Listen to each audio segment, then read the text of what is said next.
बिल्कुल, और बड़ी खबर से शुरुआत करते हैं। सीएम ने सड़क हादसे के पीड़ित परिवारों से मुलाकात की है। चंपावत में मृतकों के परिवार से सीएम धामी मिलने के लिए पहुंचे थे। शादी से लौट रही बारात सड़क हादसे का शिकार हो गई थी और इस सड़क हादसे में 14 लोगों की मौत हो गई थी। सीएम पुष्कर सिंह धामी बुधवार को ही चंपावत के बूडम ककनई गांव में पीड़ित परिवारों से मुलाकात करने पहुंचे थे। सड़क हादसे में जान गंवाने वालों के परिवार से सीएम धामी ने मुलाकात की और उन्हें सांत्वना दी। परिवारों को हर संभव मदद का भरोसा भी जताया है। इसके अलावा सीएम धामी अस्पताल में भर्ती हादसे के घायलों से मुलाकात करने भी पहुंचे। तो देखिए, सीएम ने पीड़ित परिवारों से मुलाकात करने के बाद हर संभव मदद का भरोसा दिया है। इससे पहले भी लगातार नजर बनाए हुए थे सीएम धामी। 2 तस्वीरें हमने आपके सामने रखी है। हादसे में 14 लोगों की मौत हो गई है और इस सड़क हादसे में जो लोग घायल हैं उनसे भी सीएम धामी मुलाकात करने के लिए हॉस्पिटल पहुंचे थे। उस वक्त की तस्वीरें आप देख रहे हैं।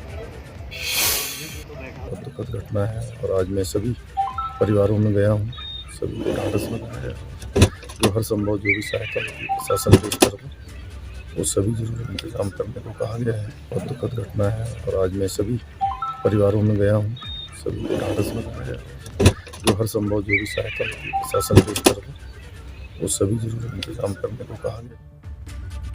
और चलिए जया, अब एक ऐसी खबर अपने दर्शकों को बताते हैं जो मानवता का एक बड़ा संदेश देती है। चमोली से खबर है। चमोली में एसडीआरएफ की टीम ने एक रेस्क्यू ऑपरेशन किया, जहां अलकनंदा नदी में फंसी हुई गाय को रेस्क्यू कर बचाया गया है। 3 दिनों से ये गाय नदी के किनारे घाटी में फंसी हुई थी। पीपलकोटी पुलिस की मदद से ये रेस्क्यू ऑपरेशन चलाया गया। और आपको बता दें कि जिस गाय को एसडीआरएफ की टीम ने रेस्क्यू किया है वो पिछले 3 दिनों से करीब 150 मीटर गहरी घाटी में फंसी हुई थी। इसकी जानकारी स्थानीय लोगों ने पीपलकोटी पुलिस को दी और पुलिस की टीम ने एसडीआरएफ की मदद से गाय का रेस्क्यू कर उसकी जान बचाई है। और देखिए, रेस्क्यू की तस्वीरें भी हम आपको दिखा रहे हैं। समय लगा लेकिन गाय को सुरक्षित बाहर निकाल लिया गया। मानवता की ये मिसाल देखने को मिली है। 150 मीटर गहरी खाई में ये गाय फंसी हुई थी। जब इसकी जानकारी मिली तो पुलिस की टीम एसडीआरएफ के साथ पहुंची और रेस्क्यू किया गया उसका। और जय से ये भी पता चलता है हर जान कितनी कीमती है, कितनी जरूरी है। और जहां एक तरफ चमोली में एसडीआरएफ की टीम ने गाय की जान बचाई है तो वहीं दूसरी तरफ चंपावत में वन विभाग की टीम ने एक गुलदार की जान बचाई है। चंपावत में एक गुलदार तार की बाढ़ में फंस गया था, जिसकी जानकारी ग्रामीणों ने वन विभाग को दी। सूचना के बाद मौके पर पहुंची वन विभाग की टीम ने काफी मशक्कत के बाद गुलदार का रेस्क्यू किया और कटीले तारों से उसकी जान बचाई। ये तस्वीरें भी इस दौरान की। हालांकि गुलदार को काबू में करना, उसे बचाना काफी चुनौती भरा काम था, लेकिन इसमें टीम सक्सेसफुल रही। तो देखिए, ये 2 तस्वीरें हैं जहां लोगों के रेस्क्यू ऑपरेशन की तस्वीरें तो हमने खूब दिखाई हैं, लेकिन एक तरफ गाय का रेस्क्यू ऑपरेशन और दूसरी तरफ चंपावत में पंचायत में ये गुलदार का रेस्क्यू ऑपरेशन हुआ है। और दोनों ही रेस्क्यू ऑपरेशन में चुनौती भी बड़ी थी, मशक्कत भी काफी लगी, लेकिन सफलता हाथ लगी है। और एक बड़ी खबर आपको बता दें, उत्तराखंड के प्रमुख वन संरक्षक ने तबादले को चुनौती दे दी है। दरअसल राजीव भरथरी ट्रांसफर ऑर्डर के खिलाफ हाईकोर्ट पहुंचे। नैनीताल हाईकोर्ट में तबादले के आदेश को उन्होंने चुनौती दी है। राजनीतिक दबाव में ये तबादला करने का आरोप लगाया है। धामी सरकार ने राजीव भरथरी को प्रमुख वन संरक्षक के पद से हटाया। दूसरे विभाग में राजीव भरथरी को तैनाती दी गई थी, लेकिन अब इस तबादले को चुनौती दी है। उन्होंने कहा है कि राजनीतिक दबाव में ये ट्रांसफर उनका किया गया है। देखना होगा कि अब कोर्ट इस मामले में क्या फैसला लेता है।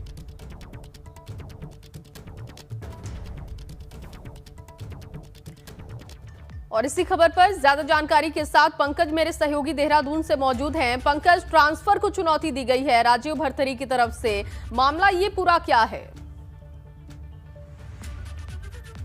देखिए जया, इसमें ये कहा जा सकता है कि पहले दौर की जो सुनवाई है हाई कोर्ट ने उसमें कर ली है और कल इसमें अंतिम सुनवाई कल की जाएगी। 25 फरवरी को इसमें सुनवाई की जाएगी। मामले की अगर बात की जाए तो देखिए जो कॉर्बेट नेशनल पार्क है उसमें जांच और जो कुछ निर्माण कार्य हो रहे थे उसकी जांच की जा रही थी, जिसमें अनियमितताएं पाई गई थी। तो उसी की जांच को प्रभावित करने के आरोप में इनको राजीव भर्ती को 25 नवंबर 2021 को मुख्यमंत्री ने हटाया था और इस दौरान कई IAS अधिकारियों के तबादले किए गए थे। लेकिन इसमें क्योंकि प्रमुख वन संरक्षक के पद पर राजीव भर्तरी तैनात थे और उनका यह आरोप है कि इससे राजनीतिक दबाव पर उनको राजनीतिक दबाव पर हटाया गया था, क्योंकि जो वो जिस जांच को लेकर उन पर आरोप लगाए थे, जो जांच कॉर्बेट नेशनल पार्क में की जा रही थी, तो वो जांच उन्होंने किसी भी रूप में प्रभावित नहीं की थी। लेकिन इसमें एक बात ये भी सामने आई थी निकल के कि जो तत्कालिक वन मंत्री थे हरक सिंह रावत और एक अधिकारी ने इस पर उनको हटाने के लिए दबाव बनाया था मुख्यमंत्री पर, इसीलिए उनको हटाया गया था। उसी के खिलाफ ये अब हाईकोर्ट में चले गए थे। उसकी सुनवाई अब कल 25 तारीख को की जानी है। उन्होंने साफ तौर पर यह कहा है कि उत्तराखंड के सबसे वरिष्ठतम अधिकारी IAS अधिकारी हैं वो, और उनको जिस तरह से एक राजनीतिक दबाव के तौर पर हटाया गया है ये बिल्कुल उनकी प्रतिष्ठा के खिलाफ है। इसीलिए उन्होंने हाईकोर्ट में याचिका दायर की है और अपने खिलाफ उन्होंने साफ तौर पर कहा है कि सरकार को 4 प्रतिवेदन उन्होंने दिए थे। उन 4 प्रतिवेदनों में ये कहा था कि उन्हें किसी भी पद पर रखा जाए, लेकिन सरकार ने उन्हें जैव विविधता उत्तराखंड का जो बोर्ड बनाया गया है उस पर अध्यक्ष पद पर तैनाती दी गई है। तो ये तमाम चीजें इस ओर इशारे कर रही हैं कि ये सरकार के खिलाफ पूरी तरह से अब हाईकोर्ट चले गए हैं। अब हाईकोर्ट की तरफ देखना होगा पंकज, और अब देखना होगा कि हाईकोर्ट का इस पर रुख क्या रहता है। जब उन्होंने अपने ट्रांसफर को चुनौती दी है तो अब हाईकोर्ट का रुख इस पर क्या होगा, इस पर भी आप नजर बना के रखिएगा। आगे अपडेट लेंगे। फिलहाल के लिए आपका शुक्रिया। और चलिए अब खबरों में आगे बढ़ेंगे और बात करेंगे भाजपा संगठन में जो भीतरघात पर चुप्पी है उसकी एक बड़ी खबर। संगठन को 10 मार्च के नतीजों का अब इंतजार है इस मामले को लेकर। 10 मार्च के नतीजों के बाद ही संगठन का चाबुक चलेगा। कई दिग्गज नेता और विधायकों पर कार्रवाई संभावित है। प्रदेश अध्यक्ष मदन कौशिक पर भीतरघात के आरोप लगाए गए हैं। चुनाव होने तक भाजपा कार्रवाई करने से फिलहाल बचती नजर आ रही है। बिल्कुल अनु, और अभी यूपी में कई चरणों का चुनाव भी बाकी है और उससे पहले संगठन किसी भी तरह की कार्रवाई करके संगठन के अंदर तनाव की स्थिति नहीं पैदा करना चाहता। लेकिन 10 मार्च को नतीजे आने के बाद भाजपा आलाकमान कई नेताओं पर कार्रवाई करने की बात कर रहा है। आपको यह भी बता दें कि चुनाव खत्म होने के बाद सबसे पहले विधायक संजय गुप्ता ने भीतरघात का मुद्दा उठाया था। इसके बाद कई नेताओं के साथ ही मंत्री बिशन सिंह चौहान ने भी भीतरघात की बात कही थी। बिल्कुल, और जया, ये भीतरघात कई बार पार्टियों को चुनावों में महंगा पड़ जाता है। ऐसे में देखना होगा कि 10 मार्च के बाद किस तरह की कार्रवाई किन पर होगी। भीतरघात को लेकर लगातार सामने आ रहे हैं आरोप और इसके बाद भाजपा प्रदेश अध्यक्ष मदन कौशिक ने बयान दिया है। मदन कौशिक ने कहा कि अगर किसी नेता की कोई नाराजगी है तो उसे पार्टी फोरम पर रखा जाना चाहिए। संगठन का पूरा पक्ष आ गया उस पर कि पार्टी फोरम पे जो भी बात होगी, चाहे वो किसी भी रूप में, उस पर सारी कुछ व्यवस्था के अंतर्गत कार्रवाई होगी। अभी होगी इसका कार्रवाई। अभी तो आरोप लगाने वाले जब भी जितने भी लोग हैं लिख के देंगे, पार्टी फोरम पे देंगे, तो फिर उसकी जांच उसी रूप में होगी। और जहां एक तरफ भाजपा में भीतरघात के आरोप लग रहे हैं तो वहीं दूसरी तरफ चुनाव में गड़बड़ी को लेकर कांग्रेस भी हमलावर दिखाई दे रही है। बिल्कुल, और हरीश रावत ने एक वीडियो भी बाकायदा जारी किया है जिसमें पोस्टल बैलेट में गड़बड़ी की आशंका जताई गई है। उधर भाजपा इसे कांग्रेस की हार से पहले की बयानबाजी बता रही है।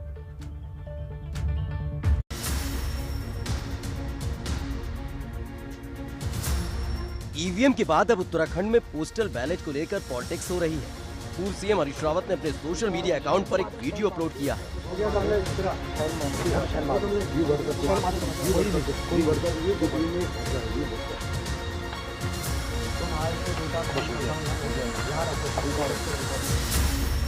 इस ट्वीट में हरीश रावत लिखते हैं कि एक आर्मी सेंटर में एक ही शख्स सारे वोटों को टिक कर रहा है और यहाँ तक कि सभी लोगों के हस्ताक्षर भी वही कर रहा है। क्या इलेक्शन कमीशन इसका संज्ञान लेना चाहेगा?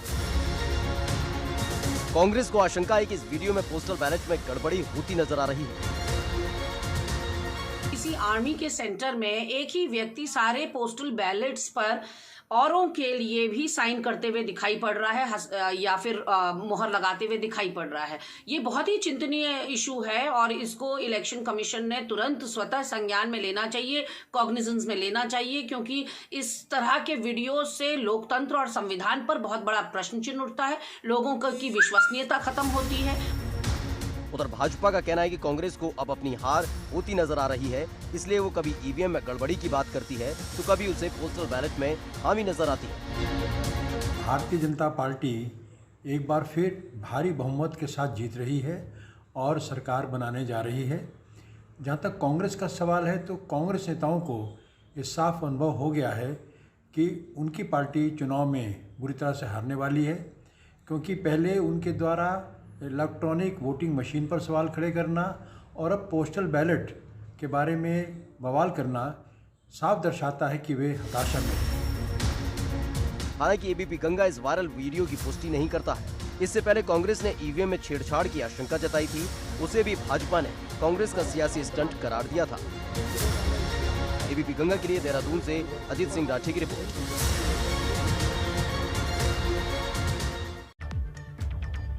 अब जया, जब आरोप लगाए गए हैं तो उस पर प्रत्यारोप की भी संभावना बहुत ज्यादा है। हरीश रावत के पोस्टल बैलेट वाले वीडियो को लेकर अब मदन कौशिक ने हरीश रावत पर पलटवार किया है। मदन कौशिक ने कहा है कि उत्तराखंड में भाजपा की सरकार बनने जा रही है और कांग्रेस बौखलाकर इस तरह के कुछ बयान दे रही है। 10 तारीख तक ईवीएम पर भी उंगली उठाएंगे। अभी तो पोस्टल बैलेट पे वरिष्ठ लोगों पे 80 साल से ऊपर वालों पर उन पे है कि इच्छा नहीं हुआ। अब देखिए, अब 10 तारीख जैसे से नजदीक आ रही है ऐसे से ईवीएम की तरफ बढ़ रहे हैं। जिस पार्टी को अपनी सेना के जवानों पर विश्वास नहीं, पुलिस के जवानों पर विश्वास नहीं, कर्मचारियों पर विश्वास नहीं, वो राजनीतिक दल को अपना अंतर आत्मा से विचार करना चाहिए कि वो कहाँ खड़ा है। और वहीं उत्तराखंड में 10 मार्च को विधानसभा चुनाव के नतीजे आएंगे, मगर उससे पहले प्रत्याशी ये जानने की कोशिश कर रहे हैं कि जनता का रुझान किस तरफ है। टिहरी में नरेंद्रनगर विधानसभा से कांग्रेस प्रत्याशी ओम गोपाल रावत ने कार्यकर्ताओं के बीच पहुंचकर उनका फीडबैक लिया। ओम गोपाल रावत का कहना है कि चुनाव में उनकी जीत पक्की है। चुनाव हम नहीं लड़ रहे थे, कांग्रेस पार्टी नहीं लड़ रही थी, बल्कि जनता स्वयं परिवर्तन के लिए लड़ रही थी और बहुत अच्छा फीडबैक आ रहा है। हम लोग लगातार अपने सारे लोग जो हमारे रात दिन मेहनत कर रहे थे, रात दिन गांव-गांव जाके जो है वोटर्स को जो है कन्विंस कर रहे थे, बहुत अच्छा फीडबैक आ रहा है और माँ कुंजापुरी का आशीर्वाद लेकर हम लोग निश्चित रूप से इस विधानसभा में जो है परचम लहराने वाले। और चलिए जया, बात कर लेते हैं चारधाम यात्रा की। कोरोना की वजह से चारधाम यात्रा पिछले 2 सालों से बाधित है, लेकिन इस बार चारधाम यात्रा से जुड़े लोगों को उम्मीद है कि सब कुछ ठीक रहेगा और चारधाम यात्रा विधिवत रूप से चलेगी। मंदिर समिति की तरफ से चारधाम यात्रा को भव्य बनाने की तैयारियां भी तेजी से चल रही हैं। यात्रा को लेकर के वो सारे कार्य सुचारू रूप से किए जा रहे हैं और हमारा प्रयास है कि इस वर्ष यात्रा को दिव्य और भव्य स्वरूप दिया जाए, क्योंकि पिछले 2 वर्षों में कोविड काल के कारण यात्रा बहुत प्रभावित रही, श्रद्धालु नहीं आ पाए, तो उससे प्रदेश की जो आर्थिकी है और आम आदमी जो पर्यटन व्यवसाय से, तीर्थाटन के व्यवसाय से जुड़े लोग हैं, उनकी आर्थिकी भी प्रभावित हुई है।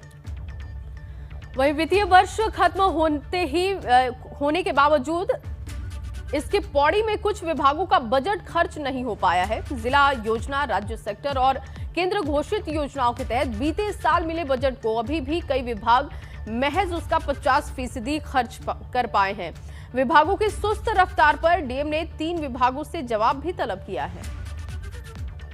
प्रगति है उसमें मुझे संतोषजनक नहीं प्रतीत हुआ। उसमें युवा कल्याण विभाग, जिन्होंने 63% तक धनराशि व्यय किया था, उसके अलावा जो हमारा ये पशुपालन विभाग है, इनके द्वारा जो प्रगति किया गया ये 55% का प्रगति किया गया और इसके अलावा जो निर्माण खंड बेजरो है, इनका प्रगति भी 45% पे चल रहा है।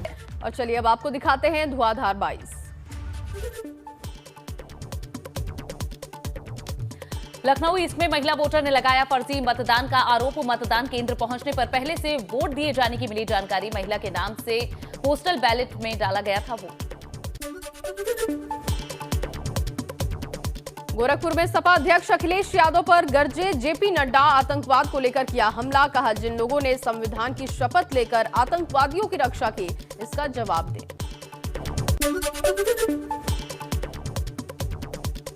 मुख्यमंत्री योगी आदित्यनाथ ने प्रतापगढ़ के पट्टी विधानसभा में की जनसभा। सपा सरकार पर जमकर किया हमला। कहा, 2012 में सपा सरकार आते ही अखिलेश यादव ने आतंकवादियों के मुकदमे वापस लिए थे।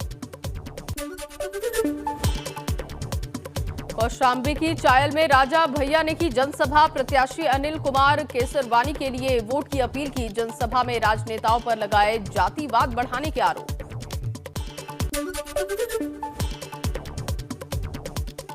भाजपा राष्ट्रीय महासचिव तरुण जुग ने सपा अध्यक्ष अखिलेश यादव पर निशाना साधा है। कहा, अपनी पार्टी में दंगाइयों को लेकर घूम रहे हैं अखिलेश। सपा का चरित्र जनता समझ चुकी है।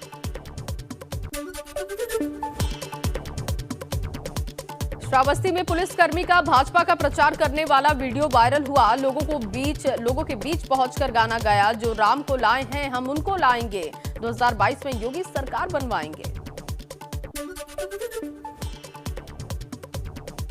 AIMIM चीफ असदुद्दीन ओवैसी ने कुर्सी विधानसभा में की है जनसभा। पार्टी प्रत्याशियों के लिए वोटों की अपील की। ओवैसी ने कहा कि उनकी पार्टी अच्छा प्रदर्शन करेगी। सपा और भाजपा पर निशाना भी साधा। प्रतापगढ़ में कांग्रेस नेता दिग्विजय सिंह और भूपेश बघेल ने जनसभा की। बघेल ने भाजपा पर लगाए धर्म के नाम पर राजनीति करने का आरोप। कहा, भाजपा धर्म के नाम पर लोगों को करती है भ्रमित। कांग्रेस नेता नसीमुद्दीन सिद्दीकी ने बांदा में किया है मतदान। कहा, इस बार कांग्रेस का प्रदर्शन चौंकाने वाला रहेगा। बांदा की चारों सीट पर कांग्रेस की ही होगी जीत।